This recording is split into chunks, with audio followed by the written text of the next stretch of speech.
Previously, I said that Sweden was Eurovision's greatest powerhouse.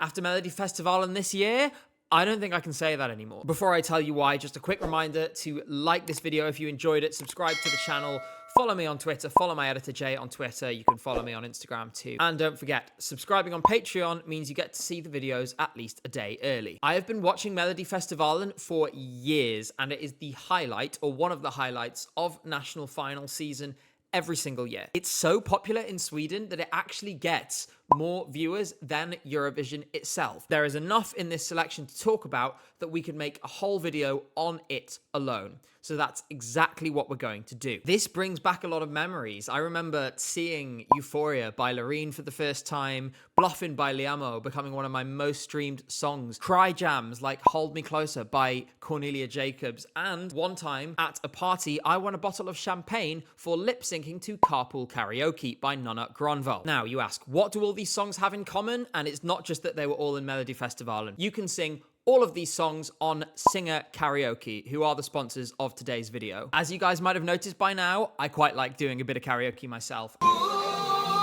And with Singer, you can do that in the comfort of your own home. If you're like me and you love a good yell, or you're just trying to practice a song for a performance, for a recital, whatever it is, Singer is your friend. One particularly neat feature, you can pitch the songs up and down according to your vocal range to make sure that you're always able to sing them. Singer are based in Finland, and Finns love Eurovision. So the good news is there are Eurovision 2024 and Eurovision Greatest Hits playlists ready to go. Those will be linked down below. If you sign up to Singer today with the code ESCGABE24, that's on screen and the description, you get 2 months of Singer Premium for free, which gives you unlimited use of every song on the platform. So go do that, open that in a new tab all ready for when this video is finished so you can sign up with that discount code straight away, and let's get into the video. It might seem strange that I'm about to be so critical or say that a national final is broken when it has just produced a winner, when we are literally going to the country where this national final is from. The reason I'm doing it requires us to dig a little bit under the surface. The more you look,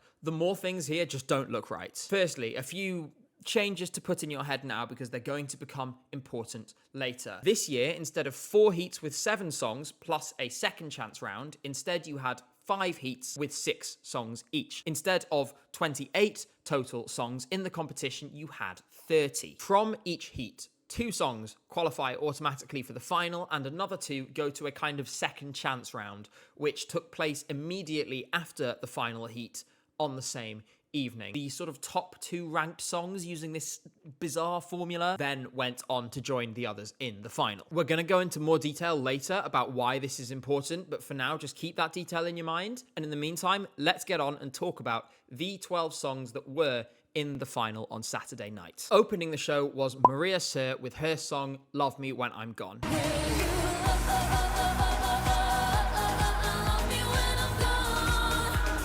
Maria is a Ukrainian refugee. She came to Sweden along with her mom to live with her aunt in Stockholm in 2022. This is actually the second time she entered Melfest as well. She entered last year with her song Never Give Up. Now, the lyrics of both that song and her effort this year are a little bit nonsensical. If you're saying, I never think of you, you can't also say, will you love me when I'm gone? Like, either you care or you don't.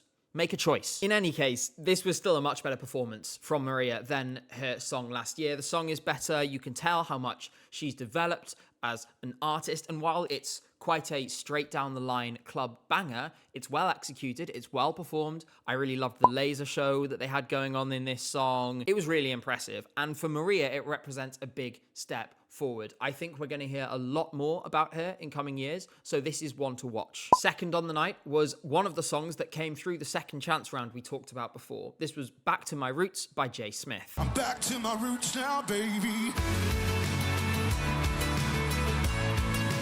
This is actually a country song, which is quite unusual for Melfest and quite unusual for Eurovision. So I have to give Jay some credit for breaking out of the traditional Melfest pop mold and managing to get something different to the final. This actually feels like a genuine country song with genuine country artists and genuine country songwriters behind it. And that is something that does deserve some respect. That said, for me, there are questions to be asked about the format that got this song to the final. We'll come on to that in a minute. The next song was Lisa Ajax with Awful Liar. I'm such an awful There's a couple of interesting subplots with this song. Firstly, Lisa is heavily pregnant and singing a breakup song. I'm glad to see that her romantic life seems to be going a little bit better than the song would suggest, and obviously congratulations to Lisa on her upcoming childbirth. Secondly, the songwriting team here actually included Victor Krone. Some of you may remember him from representing Estonia in 2019 or for sitting on a toilet in 2023. The song itself is a very much straight down the line ballad. There's not honestly that much to say about it. She does some vocal acrobatics at the end, which is very Eurovision. It's very standard. It's well executed, but you know, we've seen it before. For me, ultimately, it just doesn't really go anywhere. And the fact that I started thinking about Believe in Me by Bonnie Tyler during it really is a damning indictment. So unfortunately, this one was never going to go anywhere for me. That brings us on to song 4, which was Heroes Are Calling by Smash Into Pieces. When the skies are falling, hear the heroes calling. Can all stand? Smash Into Pieces came third in Melodifestivalen last year, and because of that, my hopes were really high. I loved their song last year, 6 Feet Under. It was one of my favourite songs of national final season, so imagine my disappointment when I found they had just sent the same song again, but worse. This song follows the same format. It uses the same chord progressions. It uses this same thing in the post-chorus where it puts in a major chord where you expect a minor chord to try and elevate the song slightly.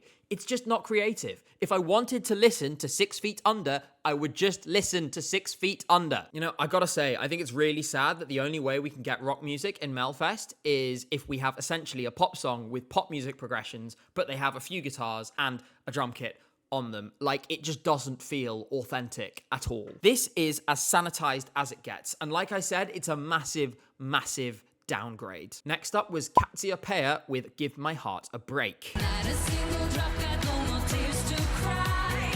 So give my heart a break, give my heart a break. Katsia Peer has songwriting credits on 4.8 billion streams worth of music. So to be honest, I feel like the bar needs to be a little bit higher than it is, because this song is not very good. It's a generic bouncy pop song. It's designed to get the radio play, of which I'm sure it's going to get a bit, but it's never going to win the show. It's never going to push any kinds of musical boundaries. And it's just such a shame that someone who's written for incredible artists like Les Seraphim and Luna and Red Velvet, that we don't see the kinds of influences that go into that music present in Katsia Peer's own work. I just think there is clearly such a space for music influenced by K-pop and J-pop, those kind of Asian music scenes that have really surged in popularity in Europe and America in recent years. There's such a big space for them in Eurovision, and we're just not using it. Katsia Peer has more ability than most to bring that sound in, so it's about time we saw it.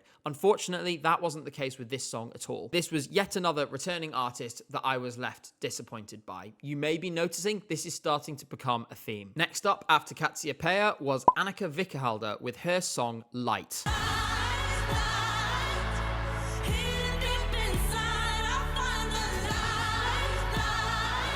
Annika came through the second chance round, just like Jay Smith did. And this song is a kind of gospel-inspired power ballad. They've stuck her down on the middle of the stage. They've done the typical park and bark formula, and then there is a key change in the bridge, and she walks forward, and it's all very powerful and extremely contrived and totally unoriginal.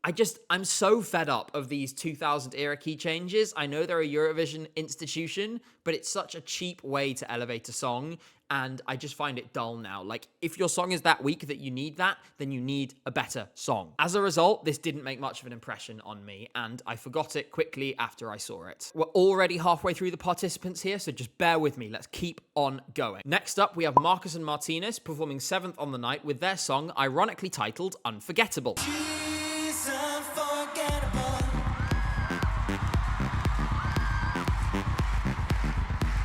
These twins' performance was extremely polished, it was extremely well done, but once again we hit on the same problem that everyone else has. This is a song that follows the exact same formula as the entry they brought last year, which was Air. Quiet first verse with short vocal lines. Pre-chorus build-up followed by a first chorus / drop with limited backing. Slightly heavier second verse, followed by a chorus with a build-up. Finally, a heavier drop, a dramatic bridge, and an outro that kind of riffs on but isn't exactly like the previous choruses. Am I talking about Unforgettable, or am I talking about their entry last year? It could be either. They are the exact same formula. Unfortunately for Marcus and Martinez, this is just nowhere near as good. I loved Air. It was one of my favorite songs of last year. It was one of my top 10 streamed songs of the whole year, and because of that, I did have high hopes. It's just so sad to see that once again, they didn't deliver to the same level. That's not to take away from them as performers. It was really well performed, they're great singers, and it was staged really innovatively. It's just not as good as what they brought before, and that is a theme that we were seeing more and more as this night went on. Next to perform after the Norwegian twins was Dotter with her song, It's Not Easy to Write a Love Song. It's not easy to write you a love song. Dotter is best known among Eurovision fans for coming second in Melodifestivalen in 2020 with her song Bulletproof on the infamous and terrifying night where we lost that and also Cicciolina by Erika Wickman within an hour of each other. Seriously, it was horrible. I've talked about it before. I'm still traumatized. This year marks a slightly less ambitious effort than Bulletproof because this song, straight down the line ballad, really very little of interest to talk about. I didn't think the staging was very interesting. The song was totally unadventurous. The only thing that made this get to the final is because Dotter is an amazing vocalist. That's it. Nothing else. It's just not memorable enough, and it's no wonder that it didn't do well in the show. These kinds of songs, you've heard them 1,000 times before. And now, the only act that featured the language Swedish in the final at all. It's Medina with their song Que Sera.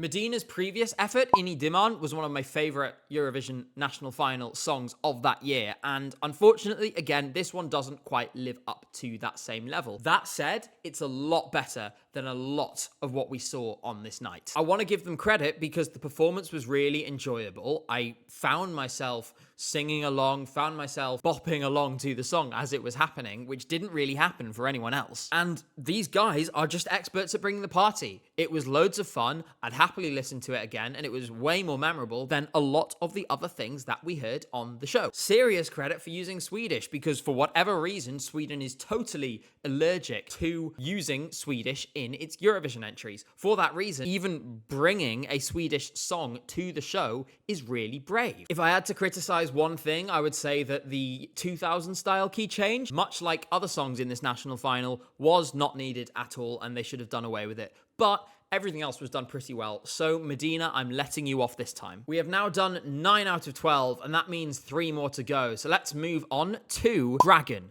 by Liamo.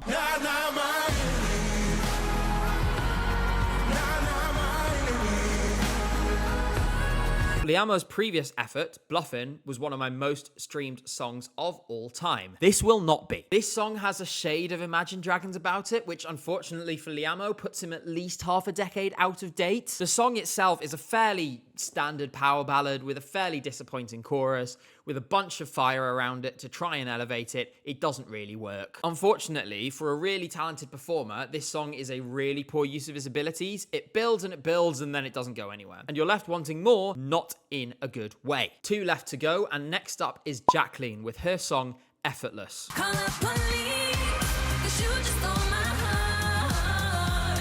So effortless, so effortless, so effortless. I do find it really quite funny that this song was written by Katsia Peya, and it is way, way better than Katsi's solo effort this year. For me, in terms of the studio versions of this song, coming into the show, this felt like easily the strongest. And to be honest, it was probably, at least in the heats, the performance I enjoyed the most as well. The reason why I want to judge Jacqueline based on her heat performance is because she was actually ill during the final, so she wasn't able to give her best show on the night. I really liked the guitar riff that underpins this song, and I also think it's good that it's not apologetic for what it is, which is a straight down the line pop banger. It's strongly produced, It's made for radio and it doesn't need to pretend to be anything else. If I was choosing a winner in this selection, this would be it. And I think we especially have to say to Jacqueline, well done, because it's the first time she's participated in Melfest. Finally, doing his best to win Eurovision 2012 was Danny Saucedo with the song Happy That You Found Me. I'm so happy that you found me.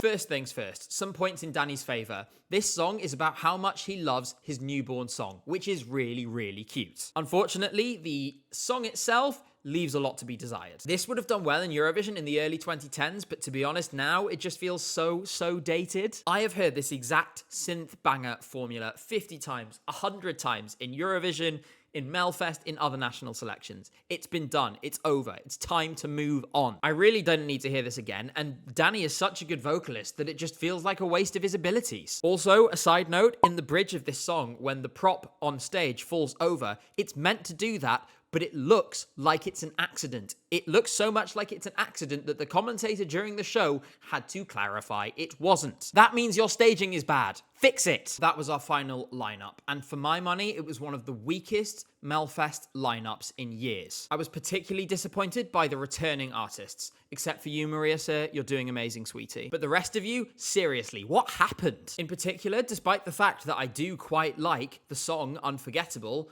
Marcus and Martinez, along with Smash Into Pieces, brought efforts that were extremely like their previous entries, but worse. They brought the same things as last year, and maybe it's not a coincidence that their songs have the exact same songwriter. This leads us to the fatal flaw in Melodifestivalen, and the thing that is most dangerous to its success in the long run, and that is lack of diversity amongst songwriters. Jimmy Joker Thornfelt wrote 5 out of these 12 songs. Thomas Gison wrote another 2, and the other usual suspects, Joy and Linnea Deb, Jimmy Jansen, Dino Medon-Hodzic, are all over this show. And don't tell me that the Jimmy Joker Thornfelt songs were also co-written by the artists. This is clearly just a ploy to say that the artists were songwriters. They sound exactly like his previous efforts. These songwriters are now responsible for literally hundreds of Melodifestivalen entries in recent years, and it's becoming increasingly clear that unless you're a chosen artist of this tiny clique of people, winning the show is next to impossible. This lack of diversity explains why this year was so underwhelming. I mean, come on, 5 songs from one songwriter in the final. I want to watch Melodifestivalen, not the Jimmy Joker Thornfelt barbecue and foot massage. You have the same songwriters using the same tropes,